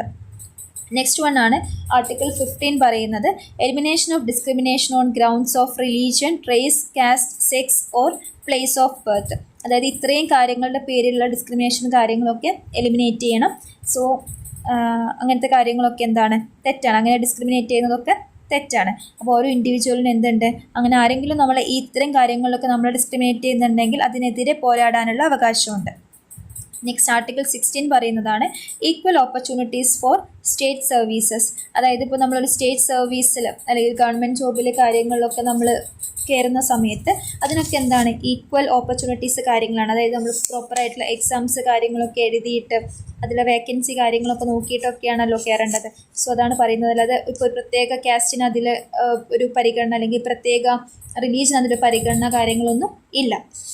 Then the next one article 17 പറയുന്നതാണ് അബോളിഷ്മെൻറ്റ് ഓഫ് അൺടച്ചബിലിറ്റി. നമ്മുടെ ഇന്ത്യയിൽ പണ്ട് കാലത്ത് വളരെ കൂടുതലായിട്ടുണ്ടായിരുന്ന ഒരു കാര്യമായിരുന്നു അൺടച്ചബിലിറ്റി, അതായത് തൊട്ടുകൂടായ്മ അല്ലേ. അതായത് നമ്മൾ എന്ത് ചെയ്യാൻ പാടില്ല, ഈ ഒരു ഹൈ ക്ലാസ്സിലുള്ളവർ ലോ ക്ലാസ്സിൽ തമ്മിൽ തൊടാൻ പാടില്ല. അതായത് അത് ഭയങ്കര ഒരു അയിത്തമായിട്ടാണ് കൺസിഡർ ചെയ്തിട്ടുണ്ടായിരുന്നത്. സോ അപ്പോൾ അങ്ങനത്തെ കാര്യങ്ങളൊക്കെ എലിമിനേറ്റ് ചെയ്യണം. അങ്ങനെ ഒരു അൺടച്ചബിലിറ്റി ഒരു ക്രൈമായിട്ടാണ് കൺസിഡർ ചെയ്തിട്ടുള്ളത്. ഓക്കെ, സോ അപ്പോൾ ഇങ്ങനത്തെ കാര്യങ്ങളൊക്കെ നിങ്ങൾ എന്ത് ചെയ്യുക, അതിൽ നോക്കി വെക്കുക. അതുപോലെ തന്നെ നിങ്ങൾക്ക് ആർട്ടിക്കിൾ പഠിക്കണമെന്നില്ല, ജസ്റ്റ് നിങ്ങൾ right to freedom, right to justice, right to equality, right against exploitation, right to freedom of religion, culture and educational rights, right to constitution remedies, right to life, right to education, right to information, ഇങ്ങനത്തെ കാര്യങ്ങളൊക്കെ നിങ്ങൾ പഠിച്ചു വെക്കുക. ഇതൊക്കെ നമ്മുടെ constitution പ്രൊവിഷൻ്റെ അണ്ടറിൽ നമുക്ക് ഈ ഒരു ഇനീക്വാളിറ്റീസ് കാര്യങ്ങൾ എലിമിനേറ്റ് ചെയ്യാൻ വേണ്ടിയിട്ട് കൊണ്ടുവന്നിട്ടുള്ള കാര്യങ്ങളായിട്ട് നിങ്ങൾക്ക് പറയാൻ പറ്റും. ഓക്കെ, അപ്പം അതൊക്കെ അതിൽ നോക്കാം കേട്ടോ. അപ്പോൾ ഇതൊക്കെയാണ് മെയിനായിട്ട് നമ്മൾ ഈ ഒരു ചാപ്റ്ററിൻ്റെ ഈ ഒരു പോർഷനിൽ പറയുന്നത്. നെക്സ്റ്റ് ഇതിൽ പറയുന്നതാണ് കോൺസെപ്റ്റ് ഓഫ് മാർജിനലൈസേഷൻ എന്ന് പറയുന്നത്. അപ്പോൾ കോൺസെപ്റ്റ് ഓഫ് മാർജിനലൈസേഷൻ നമുക്കറിയാം, അത് മാറ്റി നിർത്തപ്പെട്ട ഒരു സൊസൈറ്റിയാണല്ലേ മാർജിനലൈസ്ഡ് പീപ്പിൾ എന്ന് പറയുന്നത്. അതായത് നമ്മളിപ്പോൾ ഒരു സൊസൈറ്റിയിൽ കൺസിഡർ ചെയ്യുമ്പോൾ കുറച്ച് പേര് ഒരു ഡോമിനൻ്റ് ആയിട്ട് നിൽക്കുന്നു, അതിന് താഴെ എന്ത് ചെയ്യുന്നു, കുറച്ച് പേരെ അവരുടെ അണ്ടറിൽ വെക്കുന്നതിനെയാണ് നമ്മളൊരു മാർജിനലൈസേഷൻ എന്ന് പറയുന്നത്. ഒരു ഡോമിനൻ്റ് സോഷ്യൽ ഗ്രൂപ്പ്സ് എന്ത് ചെയ്യണം, അവരുടെ പവറും സോഷ്യൽ സ്റ്റാറ്റസും ഒക്കെ നോക്കിയിട്ട് അത്രയും ഇതില്ലാത്ത സൊസൈറ്റിയെ നമ്മൾ എന്ത് ചെയ്യാണ്, അതൊന്ന് മാറ്റി നിർത്തുകയാണ്. അപ്പോൾ അത് മേ ബി അവർ തമ്മിലൊരു സോഷ്യൽ കൾച്ചറൽ ഡിഫറൻസ് കാര്യങ്ങളൊക്കെ ഉണ്ടാവാം. ഇതിനെയാണ് നമ്മൾ എന്ത് ചെയ്യുന്നത്, മാർജിനലൈസേഷൻ എന്ന് പറയുന്നത്. അപ്പം ആ ഒരു സ്ട്രീമിൽ പെട്ട ആളുകളെയാണ് മാർജിനലൈസ്ഡ് പീപ്പിൾ എന്ന് പറയുന്നത്. ആ സ്ട്രീമിൽ പെട്ട ഫാമിലീസ്, അവരുടെ കുട്ടികളെ നമ്മൾ മാർജിനലൈസ്ഡ് ചിൽഡ്രൻ എന്ന് പറയും. അപ്പം ഈ മാർജിനലൈസ്ഡ് പീപ്പിളിന് ഈ നോർമലി ഉള്ള ഈ സോഷ്യൽ ആക്ടിവിറ്റീസിൽ പങ്കെടുക്കാനോ നമ്മുടെ ഈ ഒരു കൺട്രിയുടെ പവറിലും കാര്യങ്ങളിലും ഒക്കെ റെപ്രസെൻറ്റ് ചെയ്യാനോ എന്നുള്ള, അല്ലെങ്കിൽ ആ ഒരു നല്ലൊരു സോഷ്യൽ ലൈഫ് എൻജോയ് ചെയ്യാനോ എന്നുള്ള പൊതുവെയുള്ള അവകാശവും ഒന്നും കിട്ടാറില്ല. ഓക്കെ, അപ്പോൾ പൊതുവെ എന്താണ് ഈ മാർജിനലൈസ്ഡ് പീപ്പിൾസ് എന്ന് വെച്ചാൽ ഭയങ്കര എക്കണോമിക്കലി ബാക്ക്വേർഡ് ആയിട്ടുള്ള, അങ്ങനത്തെ ഒരു സോഷ്യലി ഡിസ്റെസ്പെക്റ്റ് ചെയ്തിട്ടുള്ള ആളുകളായിരിക്കും. അതായത് സൊസൈറ്റിയിൽ അവർക്ക് പ്രത്യേകിച്ച് പരിഗണനയോ അങ്ങനത്തെ കാര്യങ്ങളൊന്നും ഉണ്ടാവാറില്ല. സോ അതുപോലെ തന്നെ അവർക്ക് അവരുടെ അവകാശങ്ങളെക്കുറിച്ച് അവർ ബോധവാന്മാരും അല്ല, പൊതുവെ അവരുടെ പ്രിവിലേജസ് കാര്യങ്ങളൊന്നും അവർ എൻജോയ് ചെയ്യാറില്ല, ബിക്കോസ് അവരതിനെക്കുറിച്ച് അവെയർ അല്ല. അതാണ് മെയിനായിട്ടുള്ള കാര്യങ്ങൾ. സോ അപ്പോൾ ഇതൊക്കെയാണ് മെയിനായിട്ട് എന്താണ് മാർജിനലൈസേഷൻ എന്നുള്ളത് നമുക്ക് പറയാനുള്ളത് കേട്ടോ.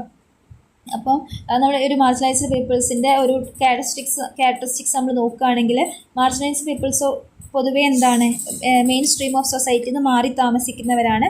അവർ ഭയങ്കര മൈനോറിറ്റി ആയിരിക്കും. അപ്പോൾ പൊതുവെ എന്താണ്, ഇങ്ങനത്തെ ആളുകൾ കൂടിച്ചേർന്നിട്ട് ഒരു ഗ്രൂപ്പ് ആവാറാണ് പതിവ്. അപ്പോൾ ഇവർക്ക് ഡിഫറെൻറ്റ് ഹാബിറ്റ്സും ലൈഫ് സ്റ്റൈൽസും കാര്യങ്ങളൊക്കെ ഉണ്ടായിരിക്കും. അപ്പം പൊതുവേ അവരെന്ത് ചെയ്യാറില്ല, ഇത് ഒരു സോഷ്യൽ ഗ്രൂപ്പ്സിൽ അവർക്ക് റെക്കഗ്നീഷനും കാര്യങ്ങളൊന്നും ഉണ്ടാവാറില്ല. അവർ അവരുടേതായിട്ട് ജീവിക്കുന്നത് മാത്രം. അപ്പോൾ പൊതുവേ ഇവർ താമസിക്കുന്ന സ്ഥലങ്ങൾ എന്ന് വെച്ചാൽ പലപ്പോഴും വില്ലേജസിനും ഈ ടൗൺസിൽ നിന്നൊക്കെ മാറിയിട്ട് ഈ ചേരി പോലുള്ള സ്ഥലങ്ങളിലൊക്കെയാണ്. അപ്പോൾ അങ്ങനത്തെ സ്ഥലങ്ങൾ നമുക്ക് അറിയാൻ പറ്റും അല്ലേ, ഹൈലി ഹൈജീനിക് ആയിരിക്കും. അതുപോലെ തന്നെ ഒരു ബേസിക് അമ്യൂണിറ്റീസ് കാര്യങ്ങൾ ഉണ്ടാവില്ല, ലൈക്ക് ഇലക്ട്രിസിറ്റിയോ വെള്ളമോ വീടോ നല്ല വസ്ത്രം കാര്യങ്ങളൊന്നും, അങ്ങനെ ബേസിക് ആയിട്ടുള്ള കാര്യങ്ങളൊന്നും അവർക്ക് പലപ്പോഴും കിട്ടാറില്ല. സോ അപ്പോൾ ഇതൊക്കെയാണ് മാർജിനലൈസ്ഡ് പീപ്പിൾസിൻ്റെ മെയിനായിട്ടുള്ള കാര്യങ്ങൾ നമുക്ക് പറയാനുള്ളത്. അതുപോലെ തന്നെ മാർജിനലൈസ്ഡ് പീപ്പിൾ പൊതുവെ അവരുടെ ഒരു കാറ്റഗറിയിൽ നിന്ന്, അല്ലെങ്കിൽ അവരുടെ ആ ഒരു ഏരിയയിൽ നിന്ന് തന്നെയാണ് അവർ കല്യാണം കഴിക്കുക, അവരുടെ ഒരു ഗ്യാങ്ങിൽ നിന്ന് തന്നെയാണ്. ബിക്കോസ് അവർ മറ്റ് ഗ്യാങ്ങുമായിട്ട് സോഷ്യലൈസ് ചെയ്യാനുള്ള താല്പര്യമൊന്നും അവർക്ക് ഉണ്ടാവില്ല. അതുപോലെ തന്നെ മറ്റ് ഈ ഹൈയിൽ നിൽക്കുന്ന ടീംസ് ഇവരെ അവരെ ഒരു കണക്ഷൻ ആക്കാറുമില്ല. സോ അതും എന്ത് ചെയ്യാറുണ്ട്, ഇത് രണ്ടും ഇങ്ങനെ മാറി മാറി നിൽക്കാൻ വേണ്ടിയിട്ട് കാരണമാവാറുണ്ട്. അപ്പോൾ ഈ മാർജിനലൈസ്ഡ് പീപ്പിൾസിൻ്റെ കുട്ടികളെ നമ്മൾ, അതായത് മാർജിനലൈസ്ഡ് ചിൽഡ്രനെ നമ്മൾ നോക്കുന്ന സമയത്ത് കുട്ടികൾക്ക് ഇപ്പോൾ പൊതുവെ നോർമൽ കുട്ടികളുടെ പോലെയുള്ള ഓപ്പർച്യൂണിറ്റീസ് കാര്യങ്ങളൊന്നും കിട്ടാറില്ല. പല കുട്ടികളും എന്താണ്, മാൽന്യൂട്രീഷൻ അനുഭവിക്കുന്നവരാണ്. അങ്ങനെ അവർ പെട്ടെന്ന് സിക്കായിട്ട് ഭയങ്കര വെയിറ്റ് ലോസ് ആയിട്ടുള്ള, എല്ലും തോലുമായിട്ടുള്ള അങ്ങനത്തെ കുട്ടികളാണ് പൊതുവെ മാർജിനലൈസ്ഡ് ഏരിയസിൽ ഉണ്ടായിരിക്കുക. അതുപോലെ തന്നെ അവർക്ക് പ്രോപ്പറുള്ള മെഡിക്കൽ ഫെസിലിറ്റീസ് കാര്യങ്ങളൊന്നുമില്ല. പലരും ഈ ഒരു റിമോട്ട് പ്ലേസസിൽ, അതുപോലെ തന്നെ ഭയങ്കര ഈ ഒരു ചേരി പ്രദേശങ്ങളിലൊക്കെ ദാരിദ്ര്യം അനുഭവിച്ച് പട്ടിണി അനുഭവിച്ച് ജീവിക്കുന്നവരാണ്. അതുപോലെ തന്നെ പലരും ഭയങ്കര ഹൈജീനിക് സിറ്റുവേഷനിൽ ജീവിക്കുന്നതുകൊണ്ട് തന്നെ എപ്പോഴും രോഗങ്ങളിൽ ജീവിക്കുന്നവരും കൂടിയാണ് ഇങ്ങനത്തെ ആൾക്കാരെന്ന് പറയുന്നത്. പൊതുവെ ഇവർ ഭയങ്കര ചെറിയ ചെറിയ എന്തെങ്കിലും ജോബുകൾ കാര്യങ്ങളാണ് ചെയ്യുന്നത് കൊണ്ട് തന്നെ അവർ ഭയങ്കര ഒരു പുവർ ഇൻകം ആയിരിക്കും അവർക്ക് പൊതുവെ ഒരു ഫാമിലീസിൽ ഉണ്ടായിരിക്കുക. അതുകൊണ്ട് തന്നെ ഈ കുട്ടികളെ സ്കൂളിലേക്ക് വിടാനോ എഡ്യൂക്കേഷൻ കൊടുക്കാനോ പാരൻസും കാര്യങ്ങളൊന്നും അത്ര ഇൻട്രസ്റ്റഡ് അല്ല. ഓക്കെ, അപ്പം പൊതുവെ പാരൻസും എന്താണ്, ഇല്ലിറ്ററേറ്റ് ആണ്. അതുകൊണ്ട് തന്നെ കുട്ടികൾക്ക് എഡ്യൂക്കേഷൻ കൊടുക്കുന്നതിൻ്റെ ഇമ്പോർട്ടൻസ് കാര്യങ്ങളൊന്നും അവർ ചിന്തിക്കാറില്ല. അതുപോലെ തന്നെ പോവർട്ടിയാണ് അവരുടെ മെയിൻ പ്രശ്നം. അതുകൊണ്ട് തന്നെ ആ ഉള്ള പൈസയ്ക്ക് അവർ ഫുഡ് വാങ്ങിക്കുക എന്നല്ലാണ്ട് ഇത് മറ്റു രീതിയിൽ എഡ്യൂക്കേഷൻ പർപ്പസിന് വേണ്ടിയിട്ട് ഈ ഒരു പൈസ കൊടുക്കാൻ വേണ്ടിയിട്ടുള്ള ആ ഒരു ക്യാഷ് എമൗണ്ട് കാര്യങ്ങളൊന്നും അവരുടെ കയ്യിൽ ഉണ്ടാവില്ല. ബിക്കോസ് അവർക്ക് ഒരു പെർമനൻറ്റ് ജോബ് ഉണ്ടാവില്ല. അവർ കിട്ടുന്ന ജോബ് ചെയ്തിട്ടാണ് അങ്ങനത്തെ ആളുകൾ ജീവിക്കുന്നത്. അതുകൊണ്ട് തന്നെ ഈ മാർജിനലൈസ്ഡ് ചിൽഡ്രൻ എന്താണ്, എഡ്യൂക്കേഷൻ ഭയങ്കര കുറവാണ്. അതായത് ഒരു പ്രോപ്പറായിട്ട് ഫോമൽ എഡ്യൂക്കേഷൻ അവർക്ക് കിട്ടാറില്ല. അതുകൊണ്ട് തന്നെ അവർക്ക് പ്രത്യേകിച്ച് വൊക്കേഷണൽ സ്കിൽസ് കാര്യങ്ങളൊന്നും ഡെവലപ്പ് ചെയ്തെടുക്കാൻ പറ്റാറില്ല. അതുകൊണ്ട് തന്നെ ആ കുട്ടികൾ എന്ത് ചെയ്യാണ്, പിന്നീട് ഇതുപോലെ അൺഎംപ്ലോയിഡ് ആയിട്ട് ഇതുപോലെ ഏതെങ്കിലും ഒരു താൽക്കാലികമായ ജോലി ചെയ്ത് ജീവിക്കേണ്ട അവസ്ഥ വരികയാണ്.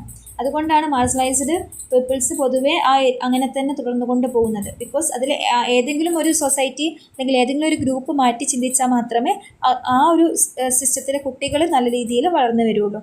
പക്ഷെ പൊതുവെ എന്താണ്, ഈ മാർജിനലൈസ്ഡ് ചിൽഡ്രന് പൊതുവേ അവരുടെ ആ ഒരു ഏരിയയിൽ റോൾ മോഡലാക്കാൻ ആരും ഇല്ലാത്തത് കൊണ്ട് തന്നെ അവർക്ക് പ്രത്യേകിച്ചൊരു ഡെവലപ്മെൻറ്റ് കാര്യങ്ങളൊന്നും കുട്ടികളിലും ഇല്ല. ഇപ്പം ആ ഏരിയയിൽ ആരെങ്കിലും ഒരാൾ സക്സസ് ആയിട്ട് കാണിച്ചു കൊടുത്താൽ, എഡ്യൂക്കേഷനിൽ സക്സസ് ആയിട്ട് കാണിച്ചു കൊടുത്താൽ മറ്റു കുട്ടികൾ ആ ഒരു രീതിയിൽ ഭയങ്കര ഒരു പോസിറ്റീവ് റീഇൻഫോഴ്സ്മെൻറ്റ് കിട്ടിയിട്ട് ആ രീതിയിലേക്ക് പോകില്ലേ. പക്ഷേ അങ്ങനെ കാണിക്കാൻ മാത്രം ആ ഒരു ഏരിയയിൽ ആരും ഇല്ലാത്തത് കൊണ്ട് തന്നെ അവർ പൊതുവേ ആ ഒരു ഡെവലപ്മെൻറ്റ് കാര്യങ്ങൾ കുറവാണ്. അപ്പോൾ ഇതൊക്കെയാണ് മെയിനായിട്ട് നമുക്ക് ഈ ഒരു രീതിയിൽ പറയാനുള്ളത്. അപ്പോൾ നിങ്ങളത് മനസ്സിലാക്കുക. നിങ്ങൾ ആ ഒരു ഇപ്പോൾ നിങ്ങൾക്ക് മനസ്സിലാവില്ല എന്താണ് ഒരു മാർജിനലൈസ്ഡ് പീപ്പിൾ കൊണ്ട് ഉദ്ദേശിക്കുന്നതാണ്. അപ്പോൾ ആ രീതിയിൽ അതിനെ ഒന്ന് ഇലാബറേറ്റ് ചെയ്തിട്ട് എഴുതിയാൽ മതി. ഓക്കെ, ഇനി നമ്മൾ നോക്കാൻ പോകുന്നത് നമുക്ക് എങ്ങനെ ഈ ഒരു സോഷ്യൽ ഇനീക്വാളിറ്റീസ് എഡ്യൂക്കേഷനിലൂടെ എലിമിനേറ്റ് ചെയ്യാമെന്നാണ് നമ്മൾ നോക്കാൻ പോകുന്നത് കേട്ടോ. അതിൽ മെയിനായിട്ടുള്ളൊരു കാര്യമാണ് ഈ ഒരു പൊളിറ്റിക്കൽ ക്യാമ്പയിൻ ഇഷ്യൂസൊക്കെ നടത്തുക എന്നുള്ളത്. അതായത് നമ്മളിപ്പോൾ ഇനീക്വാളിറ്റീസിനെ വെച്ചിട്ട് പൊളിറ്റിക്കൽ ക്യാമ്പയിൻസ് കാര്യങ്ങൾ നടത്തുക. പ്രത്യേകിച്ച് ഇലക്ഷൻ സമയത്തൊക്കെ നമ്മുടെ ആവശ്യങ്ങൾ ഉന്നയിച്ചിട്ട് അല്ലെങ്കിൽ ഇങ്ങനത്തെ ഇനീക്വാളിറ്റീസ് കാര്യങ്ങളൊക്കെ കാണിച്ചിട്ട് നമ്മൾ അവയർനെസ് കാര്യങ്ങൾ കൊണ്ടുവരുന്ന സമയത്ത് അപ്പം ആ ഒരു സമയമായതുകൊണ്ട് തന്നെ അത് എലിമിനേറ്റ് ചെയ്യാൻ വേണ്ടിയിട്ട് പ്രത്യേകിച്ച് പൊളിറ്റിക്കൽ പാർട്ടീസ് കാര്യങ്ങളൊക്കെ ശ്രമിക്കും. അപ്പോൾ അങ്ങനെ നമുക്ക് എന്ത് ചെയ്യാൻ പറ്റും, ഇതുപോലെയുള്ള കാര്യങ്ങളൊക്കെ കുറച്ച് കൊണ്ടുവരാൻ പറ്റും. അതുപോലെ തന്നെ ഈ ഇനീക്വാളിറ്റീസിന് എതിരെ അതുപോലെ സപ്രസ്ഡ് സൊസൈറ്റിക്ക് വേണ്ടിയിട്ട് നമ്മൾ എന്ത് ചെയ്യുക, അവരുടെ വോയിസ് ആയിട്ട് മാറുക. ഭയങ്കരമായിട്ട് അടിച്ചമർത്തപ്പെട്ട സൊസൈറ്റിക്ക് വേണ്ടിയിട്ട് നമ്മൾ അവരുടെ വോയിസ് ആയിട്ട് മാറുക, അവർക്ക് വേണ്ടിയിട്ടുള്ള കാര്യങ്ങൾ ചെയ്യുക, അവരെ അവെയറാക്കുക. അപ്പം അവർക്ക് വേണ്ടിയിട്ട് നമ്മൾ എന്താണ് കൂടുതൽ ട്രാൻസ്പെറൻ്റ് ആയിട്ടുള്ള കാര്യങ്ങളൊക്കെ ചെയ്യുക. അതുപോലെ തന്നെ ഈ മീഡിയാസിലൊക്കെ ഇങ്ങനത്തെ കാര്യങ്ങൾ കൊണ്ടുവരിക. ഇനീക്വാളിറ്റീസിൻ്റെ കാര്യങ്ങളൊക്കെ മീഡിയാസിൽ കുറച്ചുകൂടി കൊണ്ടുവന്നാൽ അത് കുറച്ചുകൂടി ആളുകളിലേക്ക് എത്താനും ഒരു അർജൻറ്റ് പ്രോബ്ലമായിട്ട് മാറാനും പെട്ടെന്ന് സൊല്യൂഷൻ ഉണ്ടാവാനൊക്കെ ഇത് ഹെൽപ്പ് ചെയ്യും. അതുപോലെ തന്നെ ഈ കാസ്റ്റ് ബേസ്ഡ് ഡിസ്ക്രിമിനേഷനും കാര്യങ്ങളൊക്കെ എലിമിനേറ്റ് ചെയ്യുക. അതായത് പണ്ട് കാലത്തുണ്ടായിരുന്ന അതുപോലത്തെ ഡിസ്ക്രിമിനേഷനും കാര്യങ്ങളൊക്കെ എലിമിനേറ്റ് ചെയ്യുക. എല്ലാവരും എന്ത് ചെയ്യുക, പരസ്പരം സഹായിച്ചും സഹകരിച്ചും ജീവിക്കുന്ന സിറ്റുവേഷൻ എത്തുക. അതായത് പലപ്പോഴും പല ഗ്രൂപ്പ്സിനെയും ഭയങ്കര ലോ കാസ്റ്റായി കൺസിഡർ ചെയ്തിട്ട് അവർക്ക് പൊതുവെ വെള്ളം കുടിക്കാൻ കൊടുക്കാറില്ല, അല്ലെങ്കിൽ അവർ പോയതിനു ശേഷം നമ്മൾ വീടൊക്കെ സാനിറ്റൈസ് ചെയ്യുന്നു, അങ്ങനത്തെ കാര്യങ്ങളൊന്നും ചെയ്യാതെ നല്ല രീതിയിൽ എല്ലാം മനുഷ്യനാകുന്ന രീതിയിൽ നമ്മൾ എന്ത് ചെയ്യണം, അതിനെ അക്സെപ്റ്റ് ചെയ്യാൻ പഠിക്കുക. അതുപോലെ തന്നെ ഈ ഒരു ഇതുപോലെയുള്ള കാസ്റ്റ് ഡിസ്ക്രിമിനേഷനും കാര്യങ്ങൾക്കെതിരെ ശക്തമായിട്ടുള്ള നടപടികൾ കാര്യങ്ങൾ ഉണ്ടാവണം. അതുപോലെ തന്നെയാണ് നമ്മൾ എന്ത് ചെയ്യുക, പുതിയ പുതിയ ടെക്നോളജീസ് കാര്യങ്ങളൊക്കെ കൊണ്ടുവന്നിട്ട് കുറച്ചുകൂടെ ആളുകളിലേക്ക് എഡ്യൂക്കേഷനും കാര്യങ്ങളും എത്തുന്ന കാര്യങ്ങളൊക്കെ ചെയ്യുക. അതുപോലെ തന്നെ എല്ലാവരിലേക്കും ഒരു ക്വാളിറ്റി ബേസിക് സർവീസ് കാര്യങ്ങൾ എത്തുക, ലൈക്ക് ഹെൽത്ത് കെയർ, അതുപോലെ തന്നെ വാട്ടർ, ഡ്രസ്സ്, അങ്ങനത്തെ കാര്യങ്ങളിലൊക്കെ എല്ലാവരിലേക്കും എത്തിക്കുക. അതുപോലെ തന്നെ പൊതുവെ വുമൻസിന് കുറച്ചുകൂടെ പബ്ലിക് ലൈഫിൽ കുറച്ചുകൂടെ അവരെ വിസിബിൾ ആക്കുക. അതായത് അവർക്ക് ജോബ് ഓപ്പർച്യൂണിറ്റീസ് കാര്യങ്ങൾ കൊടുക്കുക. അതുപോലെ തന്നെ അവരുടെ എഡ്യൂക്കേഷനിൽ അവരുടെ എൻറോൾമെൻറ്റ് കൂട്ടാനുള്ള കാര്യങ്ങളൊക്കെ ചെയ്യാം. അതുപോലെ തന്നെ നമ്മുടെ ഈ ഒരു ഡിസബിലിറ്റി ഉള്ള ഗ്രൂപ്പ് ഉണ്ടാകുമല്ലോ, അവർക്കും എഡ്യൂക്കേഷൻ എത്താൻ വേണ്ടിയിട്ട് ഇൻക്ലൂസീവ് ക്ലാസ് റൂം, അതുപോലെ ഇൻ്റഗ്രേറ്റഡ് എഡ്യൂക്കേഷൻ കോൺസെപ്റ്റ് കാര്യങ്ങളൊക്കെ കൊണ്ടുവരിക. അപ്പം അങ്ങനത്തെ ഒരു ഡിസബിലിറ്റി ഉള്ള ഗ്രൂപ്പ്സിനും കൂടെ മെയിൻ എഡ്യൂക്കേഷൻ പർപ്പസ് കിട്ടാൻ വേണ്ടിയിട്ട് ഇത് ഹെൽപ്പ് ചെയ്യും. അതുപോലെ തന്നെ നമ്മുടെ നമ്മുടെ ഇതിലൊക്കെ അതായത് ഇപ്പോൾ നമ്മൾ ഒരു കോൺസ്റ്റിറ്റ്യൂഷൻ്റെ കാര്യങ്ങളിലാണെങ്കിലും അതുപോലെ തന്നെ പാർലമെൻറ്റിൽ അവതരിപ്പിക്കുന്ന കാര്യങ്ങളിലാണെങ്കിലും എഡ്യൂക്കേഷനലി എല്ലാവരിലേക്കും ക്വാളിറ്റി എഡ്യൂക്കേഷൻ എത്തുന്ന പോലെ, ഇതുപോലെ ഇനീക്വാളിറ്റീസ് എലിമിനേറ്റ് ചെയ്യുന്ന പോലത്തെ കാര്യങ്ങളൊക്കെ അതിൽ കൊണ്ടുവരാം. ഓക്കെ, അതുപോലെ തന്നെ ഓരോ കമ്മ്യൂണിറ്റിയിലെ ആളുകളും ഒരു പേടിയില്ലാതെ അവരുടെ അവകാശങ്ങളും കാര്യങ്ങളെയും കുറിച്ച് സംസാരിക്കാനുള്ള ഒരു ധൈര്യം കിട്ടുക. അതുപോലെ തന്നെ എപ്പോഴും ഉള്ളൊരു കാര്യമാണ് നമ്മൾ സ്വന്തം ബ്ലെയിം ചെയ്യുക എന്നുള്ളത്. അതായത് നമ്മളിപ്പം ഭയങ്കര ഒരു ലോ ഇതിൽ നിൽക്കുന്നതാണ്, അതുകൊണ്ട് നമുക്കതിൻ്റെ അവകാശമില്ല എന്നുള്ള രീതിയിൽ നമ്മൾ സ്വയം ബ്ലെയിം ചെയ്ത് മാറി നിൽക്കാതെ എന്ത് ചെയ്യുക, കുറച്ചുകൂടെ മുന്നോട്ട് വരാൻ വേണ്ടിയിട്ട് ശ്രമിക്കുക. ഓക്കെ, അപ്പോൾ ഇങ്ങനത്തെ കാര്യങ്ങളൊക്കെ നമുക്ക് എന്ത് ചെയ്യാൻ പറ്റും, ത്രൂ എഡ്യൂക്കേഷനിലൂടെ നമുക്ക് ആളുകളെ അവെയറാക്കി കൊടുക്കാൻ പറ്റും. അങ്ങനെ ആളുകളെ നമുക്ക് കുറച്ചുകൂടെ മുന്നോട്ട് വരുത്താൻ വേണ്ടിയിട്ട് ഇത് ഹെൽപ്പ് ചെയ്യും. ഓക്കെ, സോ അപ്പോൾ അതൊക്കെ നിങ്ങൾ എന്ത് ചെയ്യുക, എഡ്യൂക്കേഷൻ പർപ്പസിൻ്റെ കീഴിൽ നിങ്ങൾക്ക് എഴുതാം കേട്ടോ. ദെൻ നമ്മൾ നോക്കാൻ പോകുന്നത് എഡ്യൂക്കേഷൻ ഫോർ മാർജിനലൈസ്ഡ് ഗ്രൂപ്പ് എന്നുള്ളൊരു കോൺസെപ്റ്റാണ്. അപ്പോൾ മാർജിനലൈസ്ഡ് ഗ്രൂപ്പ്സ് പൊതുവെ എന്താണ്, ഒരു സമൂഹത്തിൽ നിന്ന് കുറച്ച് മാറ്റി നിർത്തപ്പെട്ട സൊസൈറ്റീസ് ആണ് അല്ലേ. അപ്പോൾ പലപ്പോഴും നമുക്കത് ഇപ്പം ദളിത് സ്റ്റുഡൻസിൻ്റെ കാര്യങ്ങളിൽ അങ്ങനെ വരാറുണ്ട്. അപ്പോൾ പൊതുവെ ദളിത് ഒരു കമ്മ്യൂണിറ്റി എന്ന് വെച്ചാൽ ഈ ഒരു കാസ്റ്റ് സിസ്റ്റം വെച്ചിട്ട് കുറച്ച് ബാക്ക്വേർഡായിട്ട് നമ്മൾ കാണുന്ന ഒരു കമ്മ്യൂണിറ്റിയാണ്. സോ അപ്പോൾ പലപ്പോഴും എന്ത് ചെയ്യാറില്ല, അവിടുത്തെ കുട്ടികൾക്ക് പ്രോപ്പറായ എഡ്യൂക്കേഷനും കാര്യങ്ങളൊന്നും കിട്ടാറില്ല. ഓക്കെ, അപ്പം രാംജി അംബേദ്കർ എന്ത് ചെയ്തിട്ടുണ്ട്, ഈ ദളിത് സ്റ്റുഡൻസിന് വേണ്ടിയിട്ട് ഒരുപാട് കാര്യങ്ങൾ ചെയ്തിട്ടുണ്ട്. അപ്പോൾ കാസ്റ്റ് ഡിസബിലിറ്റീസ് റിമൂവൽ ആക്ട് ഒക്കെ അദ്ദേഹം കൊണ്ടുവന്നിട്ടുണ്ട്. സോ അപ്പം ഈ ഒരു കാസ്റ്റ് ഡിസബിലിറ്റീസ് റിമൂവൽ ആക്ട് കൊണ്ട് ഉദ്ദേശിക്കുന്നത് വെച്ചാൽ ഈ ഒരു ക്ലാസ് അല്ലെങ്കിൽ ഒരു കാസ്റ്റ് ഒരു ഡിസ്പാരിറ്റീസ് എലിമിനേറ്റ് ചെയ്യുക എന്നുള്ള കാര്യങ്ങളാണ്. അപ്പോൾ അവരുടെ എംപവർമെൻറ്റിനൊക്കെ വേണ്ടിയിട്ട് ഒരുപാട് കാര്യങ്ങൾ അദ്ദേഹം കൊണ്ടുവന്നിട്ടുണ്ട്. So then education of tribal children, അവരെയും നമ്മൾ മാർജിനലൈസ്ഡ് പീപ്പിളായിട്ട് കൺസിഡർ ചെയ്യുന്നതാണ്. പൊതുവെ നമ്മളുടെ ഇന്ത്യയിൽ നോക്കുകയാണെങ്കിൽ ഒരുപാട് ട്രൈബൽ ഗ്രൂപ്പ്സ് ഉണ്ട്. അവരവരുടെ ഒരു കൾച്ചറും അവരുടെ ഒരു ലാംഗ്വേജ് അവരുടെ ലൈഫ് സ്റ്റൈലായിട്ട് മാറി താമസിക്കുന്നവരാണ്. അപ്പോൾ പൊതുവെ അവരധികം ഹിൽ ഏരിയാസിൽ അല്ലെങ്കിൽ ഭയങ്കര കാടിൻ്റെ ഉള്ളിലൊക്കെ താമസിക്കുന്നതുകൊണ്ട് തന്നെ പ്രോപ്പർ എഡ്യൂക്കേഷൻ കിട്ടാനോ മെഡിക്കൽ ഫെസിലിറ്റീസ് കിട്ടാനോ ഒന്നും ഉള്ള ചാൻസ് വളരെ കുറവാണ് അല്ലേ. അപ്പോൾ എന്ത് ചെയ്യണം, അവരെ പൊതുവേ നമ്മളിപ്പം വേറെ സ്ഥലം കൊടുത്ത് വീട് വെച്ച് കൊടുത്ത് കാട്ടിൽ നിന്ന് കുറച്ച് നാട്ടിലേക്ക് കൊണ്ടുവരാം. അതുപോലെ തന്നെ അവർക്ക് സ്കോളർഷിപ്സ് കാര്യങ്ങൾ അതുപോലെ റിസർവേഷൻ കാര്യങ്ങളും കൊടുത്തിട്ട് കുട്ടികളെ എഡ്യൂക്കേഷനിൽ അവരെന്ത് ചെയ്യുക, മോട്ടിവേറ്റ് ചെയ്യുക, ഇങ്ങനത്തെ കാര്യങ്ങളൊക്കെ നമുക്ക് ചെയ്യാൻ പറ്റും. ദെൻ എഡ്യൂക്കേഷൻ ഫോർ വുമണിൽ നമ്മൾ മാർജിനലൈസ്ഡ് ഗ്രൂപ്പായിട്ട് നമുക്ക് കൺസിഡർ ചെയ്യാൻ പറ്റും. പലപ്പോഴും ഒരു ജെൻഡർ ഇനീക്വാളിറ്റി കാരണം ഭയങ്കര രീതിയിൽ വുമൺ എഡ്യൂക്കേഷനെ അത് ബാധിച്ചിട്ടുണ്ട്. അപ്പോൾ നമ്മൾ മനസ്സിലാക്കുന്ന ഒരു സൊസൈറ്റിയുടെ എംപവർമെൻറ്റിന് വുമൺ എഡ്യൂക്കേഷനും അല്ലെങ്കിൽ വുമൺ എംപവർമെൻറ്റും ഭയങ്കര ഇമ്പോർട്ടൻ്റ് ആണ്. അപ്പം അവരുടെ ഒരു എക്കണോമിക് ഡെവലപ്മെൻറ്റിനൊക്കെ വേണ്ടിയുള്ള കാര്യങ്ങൾ ചെയ്യുക, അതുപോലെ തന്നെ അവർ എക്കണോമിക്കലി അവരെ എംപവർമെൻ്റ് ആക്കുക, അതുപോലെ തന്നെ അവരെ ഒരു ഇൻഡിപെൻഡൻ്റായി ജീവിക്കാനുള്ള കാര്യങ്ങൾ കൊടുക്കുക. അപ്പോൾ നമ്മൾ എഡ്യൂക്കേഷൻ കൊടുത്താൽ തന്നെ അവർക്ക് ആ എഡ്യൂക്കേഷൻ ത്രൂ അവർക്ക് നല്ലൊരു ജോബ് കാര്യങ്ങൾ കിട്ടാൻ ഹെൽപ്പ് ചെയ്യും. അതോടുകൂടി അവരുടെ ലൈഫ് ഇമ്പ്രൂവ് ആവാനും അപ്പം അതനുസരിച്ച് അവർക്ക് എന്ത് ചെയ്യാൻ പറ്റും, നല്ല രീതിയിലുള്ള ഫുഡ് കാര്യങ്ങൾ കഴിക്കാൻ പറ്റും. അപ്പം അത് അവരിൽ ജനിക്കുന്ന കുട്ടികളെയും നല്ല രീതിയിൽ ഒരു ഹെൽത്തി ബേബീസ് ഉണ്ടാവാനും ഇത് ഹെൽപ്പ് ചെയ്യും. അതുപോലെ തന്നെ ലേഡീസിൻ്റെ ഹെൽത്ത് ഇമ്പ്രൂവ് ചെയ്യാനൊക്കെ ഇത് ഹെൽപ്പ് ചെയ്യും. അതുപോലെ തന്നെ സമൂഹത്തിൽ അവർക്കൊരു ഡിഗ്നിറ്റി ഉണ്ടാവാനും സമൂഹത്തിൽ അവർക്കൊരു ഹോണർ ഉണ്ടാവാനൊക്കെ ഇത് ഹെൽപ്പ് ചെയ്യും. അതുപോലെ തന്നെ ഒരു സോഷ്യൽ ജസ്റ്റിസ് ഉണ്ടാകാൻ വേണ്ടിയിട്ട് ഇത് ഹെൽപ്പ് ചെയ്യുന്നുണ്ട്. അതുപോലെ തന്നെ പോവർട്ടി കാര്യങ്ങളൊക്കെ റിമൂവ് ചെയ്യാനൊക്കെ ഇത് ഹെൽപ്പ് ചെയ്യുന്നുണ്ട്. സോ അപ്പം മൊത്തത്തിലൊരു സോഷ്യലി നമ്മുടെ ഒരു സൊസൈറ്റിയുടെ ലൈഫ് കാര്യങ്ങളൊക്കെ ഇമ്പ്രൂവ് ചെയ്യാൻ വേണ്ടിയിട്ട് ഇത്തരം കാര്യങ്ങൾ ഭയങ്കരമായിട്ട് ഹെൽപ്പ് ചെയ്യുന്നുണ്ട്. സോ അപ്പോൾ ഇതൊക്കെയാണ് ഈ ഒരു ചാപ്റ്ററിൽ മെയിനായിട്ട് പറയുന്നൊരു കാര്യങ്ങൾ.